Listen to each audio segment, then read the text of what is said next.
우리 시편 109편 말씀 한 절씩 교독하시고요. 마지막 절 같이 읽도록 하겠습니다. 제가 먼저 읽을게요. 내가 찬양하는 하나님이여 잠잠하지 마옵소서.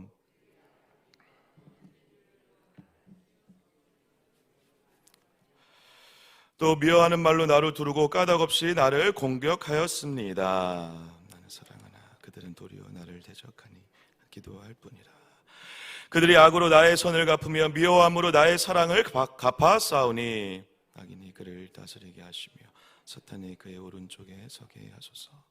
그가 심판을 받을 때 죄인이 되어 나오게 하시며 그의 기도가 죄로 변하게 하시며 그의 수를 짧게 하시며 그의 직분을 타인이 빼앗게 하시며 그의 자녀는 고아가 되고 그의 아내는 가부가 되며 그의 자녀들은 유리하며 구걸하고 황폐한 집을 떠나 빌어먹게 하소서. 고리 대금하는 자가 그의 소유를 다 빼앗게 하시며 그가 수고한 것을 낯선 사람이 탈취하게 하시며 그에게 은혜를 베풀 자가 없게 하시며 그의 고아에게 은혜를 베풀 자도 없게 하시며 그의 자손이 끊어지게 하시며 후대에 그들의 이름이 지워지게 하소서. 여호와는 그의 수상들의 죄악을 기억하시며 그의 어머니의 죄를 지워버리지 마소서. 그 죄악을 항상 여호와 앞에 있게 하사 그들의 기억을 땅에 끊으소서. 애를 베풀 생각하지 아니하고 가난하고 굽힌 자 마음이 상한 자를 핍박하여 죽이려 하였기 때문이니이다. 그가 저주하기를 좋아하더니 그것이 자기에게 임하고 축복하기를 기뻐하지 아니하더니 복이 그를 멀리 떠났으며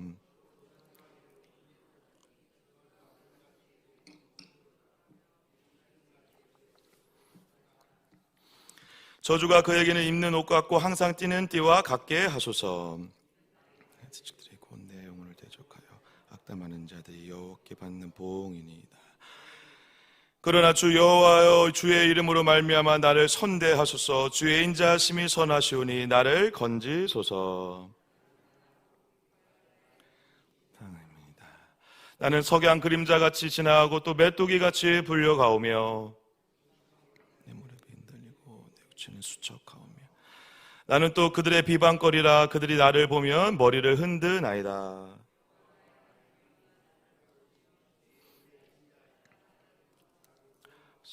이것이 주의 손이 하신 일인 줄을 그들이 알게 하소서. 주 여호와께서 이를 행하셨나이다. 그들은 내게 저주하여도 내게 복을 주소서. 그들이 일어날 때 수치를 당할지라도 주의 종은 즐거워하리이다. 나의 대적들이 욕을 옷 입듯 하게 하시며 자기 수치를 거둑같이 입게 하소서.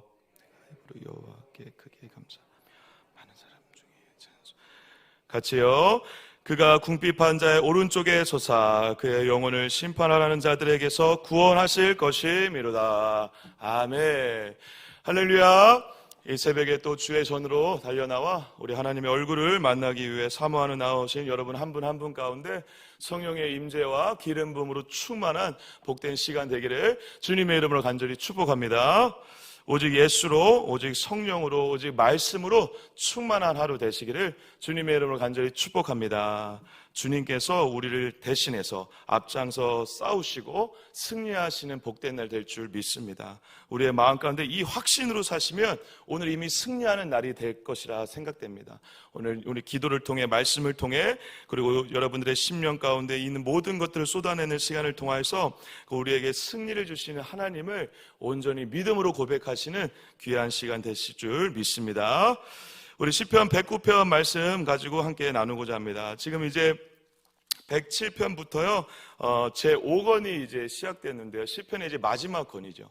그래서 여러분들이 시편을 이제 총 5권에 걸쳐서 1권부터 5권까지 이렇게 지금 읽어가고 계시는데 굉장히 많이 달려오셨습니다. 이제 마지막 권까지 온 건데 이 마지막 권을 통해서 여러분들이 좀 어떠한 마음으로 읽으시면 좋을까 제가 조금 힌트를 드리자면 사실 이 시편의 5권을 이렇게 배치를 하면서 시들을 이렇게 나열했을 때는 그냥 나열한 게 아니죠. 많은 목사님들께서 지금까지 설교하시면서도 얘기하셨지만 이 시편의 순서와 권을 나누는 것도 굉장히 의미가 담겨져 있다는 것입니다.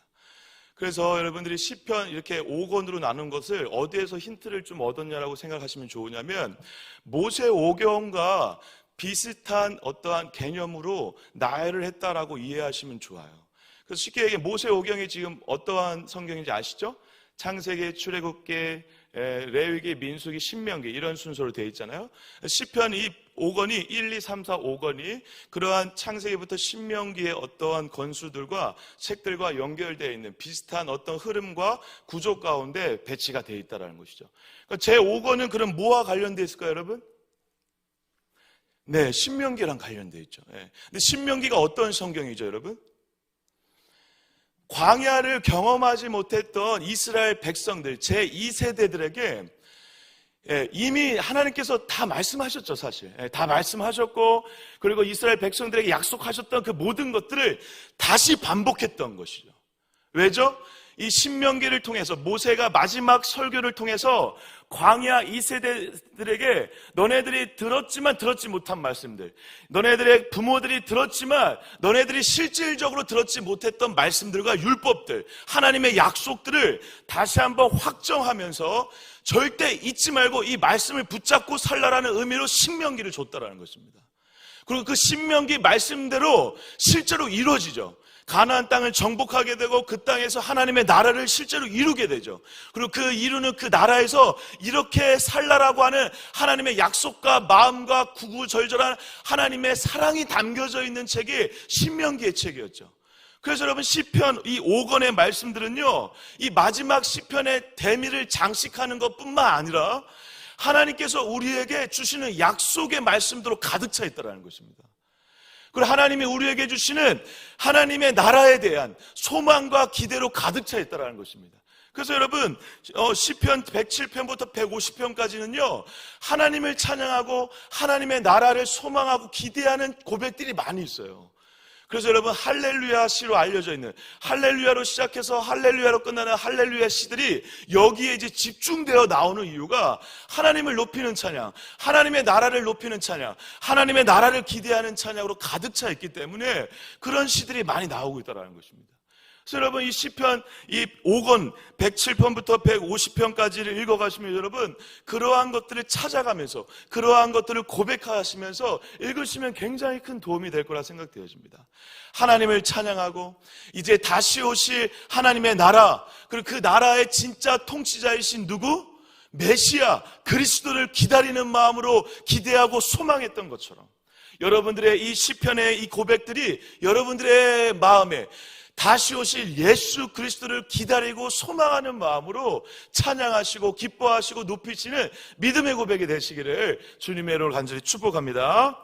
그래서 이 109편 말씀은요 그 연장선에서 있는데요, 오늘 잠시 읽으셨지만 좀 어떠셨어요? 읽으시면서 행복하다 이런 생각이 드셨어요? 네. 읽으시면서 좀 어떠셨어요? 좀 마음이 좀 불편하지 않으셨어요? 좀 이렇게까지 얘기를 해야 되나? 네. 사실 이 시편 109편은요 이렇게 찬양의 시로 섞여져 있는 속에서 하나님의 나라를 소망하고 기대하는 이 아름다운 시편 속에서 지금 좀 독특하게 탄식하는, 저주하는 시로 알려져 있습니다. 그래서 저주시, 탄식시라고 이렇게 분류하기도 하는데 이 학자들이 이런 분류를 저도 동의합니다. 왜냐하면 실제로 저주를 하고 있어요. 무려 지금 이 시를 이제 크게 두 부분, 세 부분, 네 부분 여러 다양한 방법으로 나눌 수 있는데 어쨌든 6절부터 여러분 20절까지 무려 15절에 걸쳐서 여러분 자신에 대한 핍박과 그리고 배신했던 자들을 향해 저주하는 말로 가득 차 있어요. 거의 반 이상이, 시편의 반 이상이. 그래서 저주시, 탄식시로 나누는 것에 대해서 저도 어느 정도 동의를 합니다. 그런데 여러분, 제가 그러면서도 동의하지 못하는 이유는 이 저주 속에 그리고 하나님께서 이 상황들 가운데 주신 이 핍박과 배신의 상황 속에서 이 핍박과 배신이 예배와 찬양으로 바뀌는 놀라운 전환의 역사가 있다는 것입니다. 그래서 오늘 시는요 사실 저주시라고 단정 짓기는 어려운 것 같아요. 1절에 이렇게 시작하고 있습니다. 1절 제가 한번 읽어볼게요.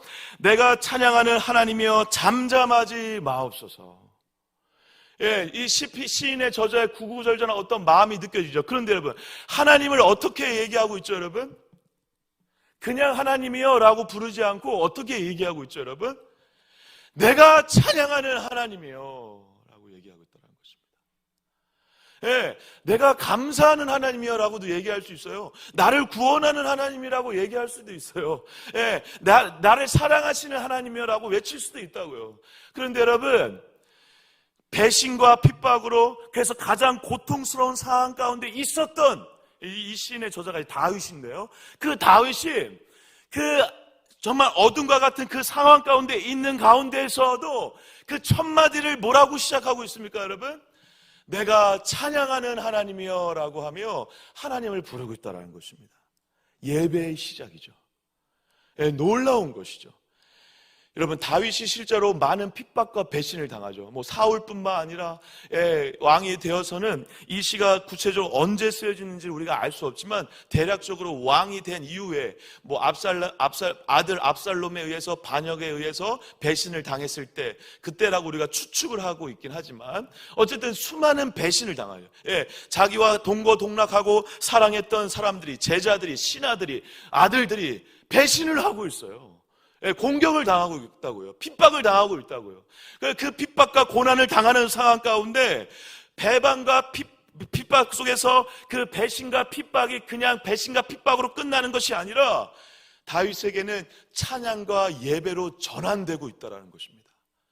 사랑하는 여러분, 저와 여러분들의 오늘 하루라는 이 하나님의 선물의 시간을 지내는 가운데 여러분들의 오늘 하루의 시간이 아픔과 고난과 슬픔으로 가득 차 있다 하더라도 여러분들의 입술의 고백이 끝내는 예배와 찬양으로 전화되고 예배와 찬양으로 변모되는 그런 영광스러운 하루가 되시기를 주님의 이름으로 간절히 축복합니다.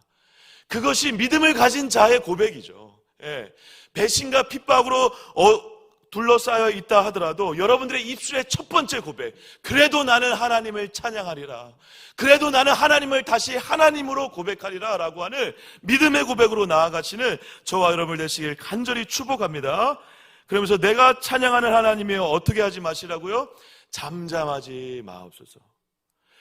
지금 이 핍박과 배신이라는 상황 속에서 예배로 전환되는 영광스러운 장면을 보면서 우리가 여러분 어떻게 이럴 수 있는가?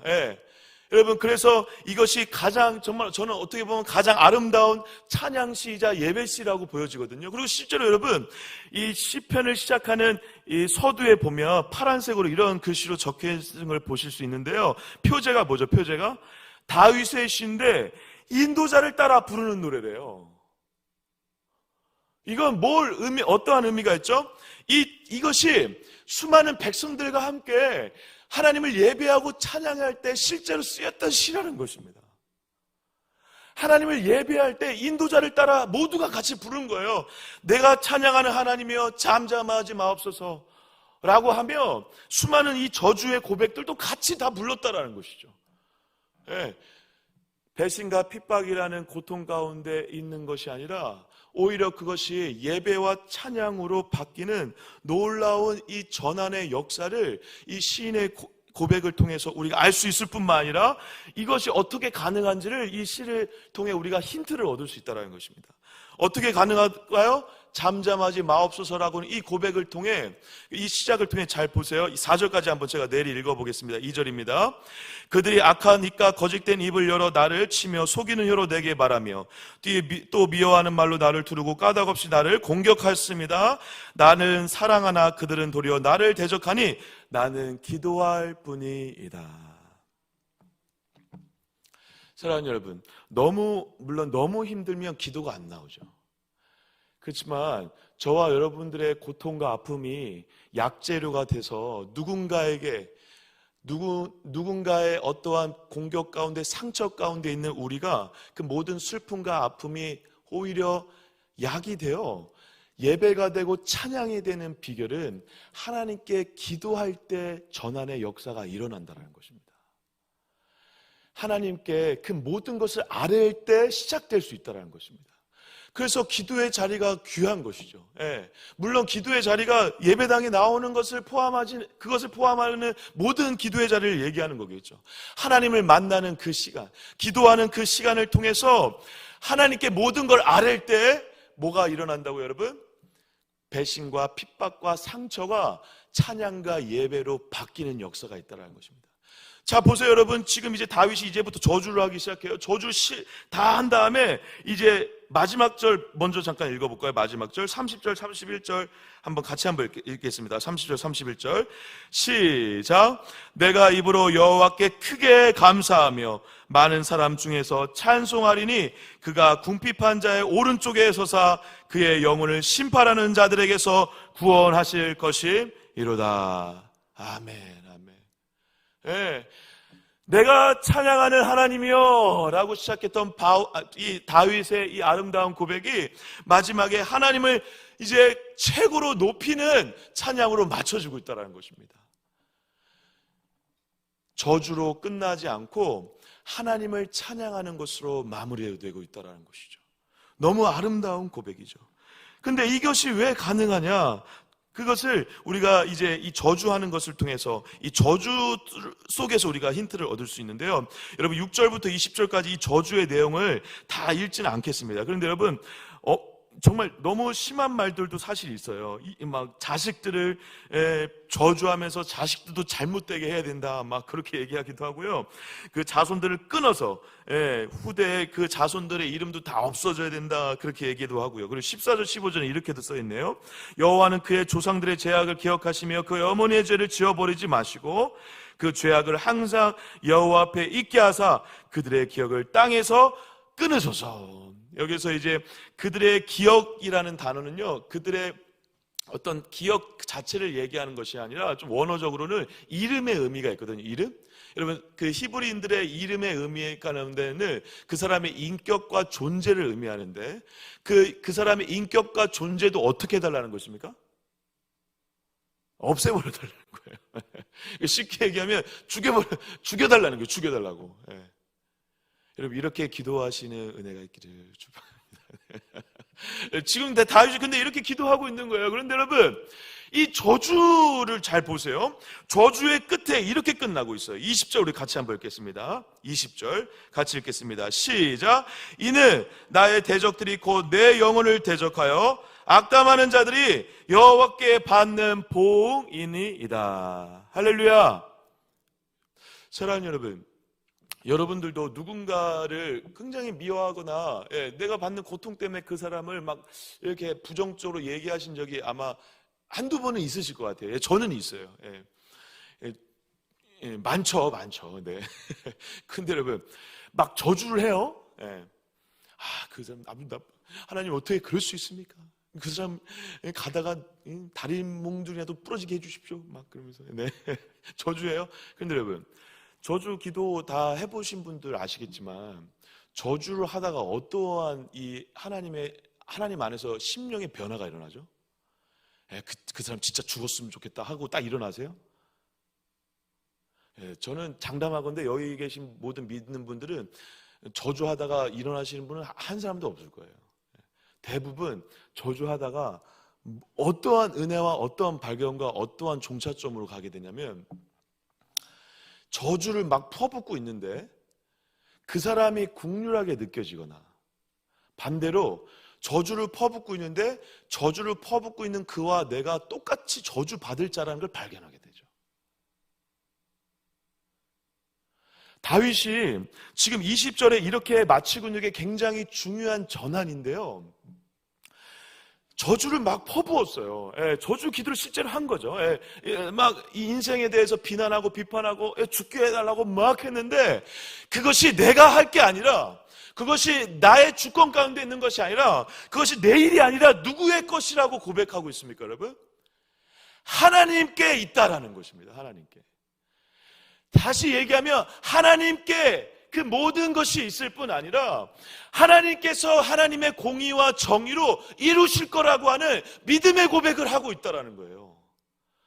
그래서 저주로 끝난 게 아니라 하나님께 이걸 모두 맡겼다라니까요, 여러분. 내가 할 일이 아니라 이것을 주님께 맡기는 그런 고백으로 전환됐다라는 것입니다. 이걸 다시 얘기하면 저주를 퍼붓다가 뭔가 지금 다윗의 심리 가운데 놀라운 변화가 일어나고 있는 거예요. 저주를 하다가 은혜를 받은 거예요. 저주를 하다가 하나님의 마음을 만난 거예요. 저는 아마 저주를 하다가 자기 자신을 발견했을 것이라 생각되어져요. 우리가 그렇잖아요, 여러분. 저주를 퍼부어요. 그런데 그 저주가 실제로 나도 마찬가지죠. 나도 저주받는 자이죠. 나도 똑같은 자이죠. 근데 저주받을 그 자들이, 그리고 내가 사랑했던 자들이죠. 그래서 여러분 4절에 그렇게 얘기했던 거예요. 그 사람들이 먼 사람이 아니라 내가 모르는 사람들이 아니라 뭐라고 얘기하죠? 나는 사랑하나 그들은 도리어 나를 대적하니 나는 기도할 뿐이다. 내가 사랑하는 자들이라는 거예요. 내가 사랑하는 자들이었고 나와 가까이 있던 자들이었어요. 그들이 나를 배신한 게 너무 아프고 너무 슬프죠. 맞아요. 그런데 그 속에서 그들을 향한 기도를 하면서 이 모든 것이 하나님께 있구나라고 하는 믿음의 고백으로 나아가며 저주로 끝나지 않고 그 저주가 눈물이 되고 찬양이 되고 하나님을 향한 기도가 되고 있다라는 것입니다. 그래서 여러분, 그 신앙의 선배들이 얘기하시는 거잖아요. 말씀이 얘기하는 거잖아요. 너무 힘들어도, 누가 죽도록 믿더라도 하나님께 아뢰라, 예수께 아뢰라. 아뢰는 가운데 우리를 만지시는 하나님을 경험하고 만나게 된다는 것입니다. 할렐루야. 그리고 저는 이 말씀을 묵상하면서 요즘 저희가 매일 성경 묵상이 욥기를 하고 있는데요. 이 욥이 자기 자신을 저주하거든요. 요거하고는 조금 결은 다르지만, 근데 자기 자신을 저주하고, 자기 인생을 저주하죠. 그런데 여러분, 자기 자신을 저주하든, 그리고 남들이 나를 저주하든, 내가 그들을 저주하든, 우리는 다 저주받고 있는 인생들이지만, 여러분, 놀라운 은혜는 뭐죠? 그리고 시인의 고백과 시인의 깨달음은 뭐죠? 우리가 다 저주받는 인생이고, 너도 저주받고, 나도 저주받고, 스스로 저주하는 인생이지만, 그 모든 저주를 예수께서 가져가 주시겠다는 게 복음이죠.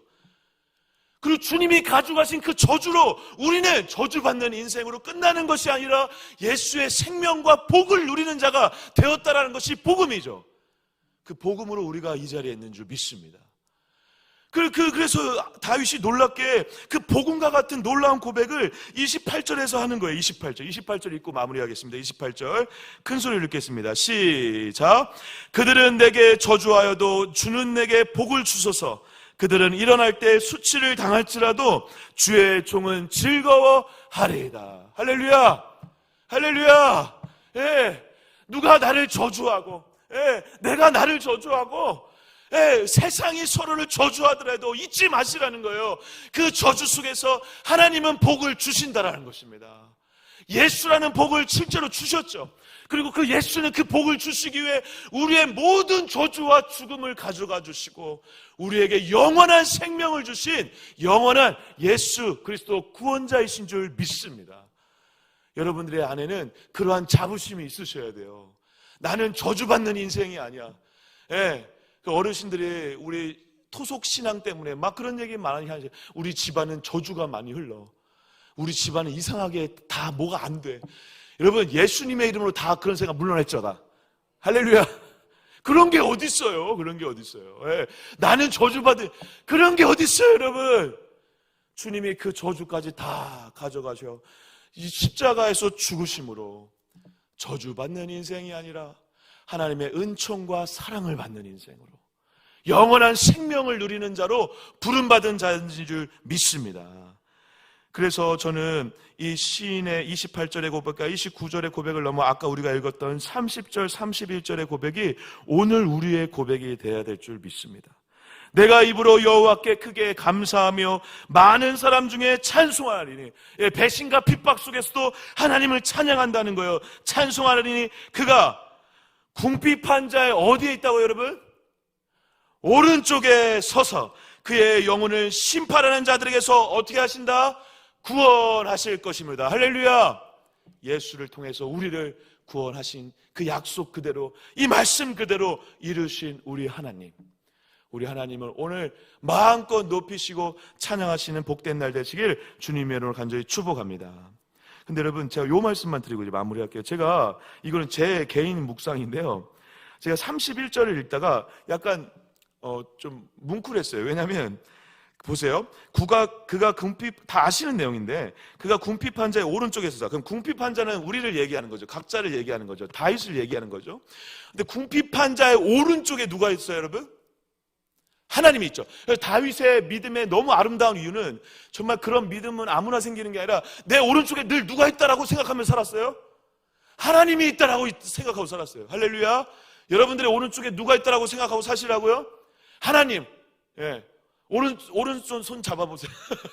손 꽉 잡고 오늘 하나님하고 사세요. 할렐루야. 근데 여러분, 제가 이걸 묵상하다가 갑자기 그게 생각이 났어요.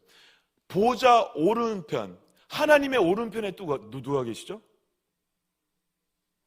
천국 요한계시록 말씀들을 보면 하나님 우편에 누가 있다?